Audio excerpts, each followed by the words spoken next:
Armed militants are holding hundreds of patients, doctors, and nurses hostage at a hospital. 3 security guards and a local official have been killed, along with 3 others. And in what's likely no coincidence, victims of a bus bombing this morning were taken to that very hospital to be treated, and a blast hit near the emergency room as they were rushed in. At least 11 people were killed in the bus attack, and all were women teachers or female students from a university, and more than 20 people were hurt.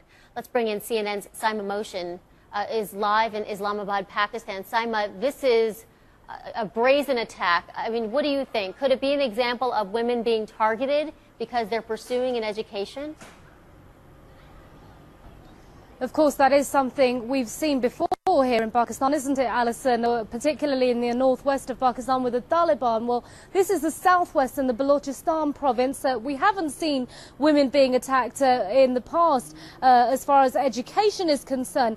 But we are seeing that this kind of ruthless attack is increasing, where men, women and children are being targeted. So certainly a ruthless and brazen attack as far as the attack on the women teachers and students at that university on that bus is concerned. There were 35 to 40 of them on the bus. 11 of them died, 19 injured, and then the rest taken to that hospital where a further attack took place. And Alison, just to update you, we're getting more and more figures in as this siege continues at the hospital. 2 suicide bombers struck this morning inside the hospital. We still don't know how many people have been killed or injured as a result of that.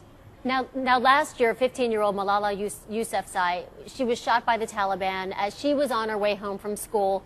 Is the thinking that the Taliban is connected to these attacks as well?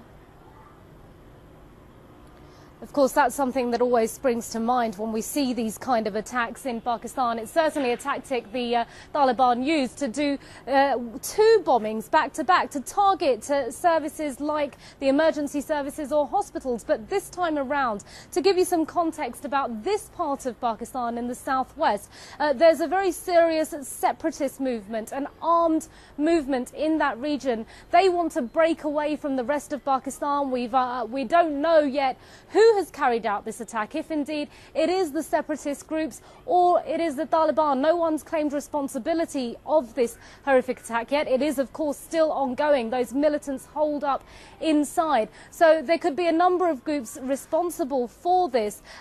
Do we know whether it's another Malala-style attack? Well, that's something that shocked and reviled Pakistanis up and down the country. This too is shocking Pakistanis as they watch this story unfold on their screens. As I say, 8 militants believed to be holed up inside, holding hundreds of patients, doctors and nurses hostage. More information coming into me now, Alison, that 3 nurses have also been killed in that attack. We're watching it closely for you here.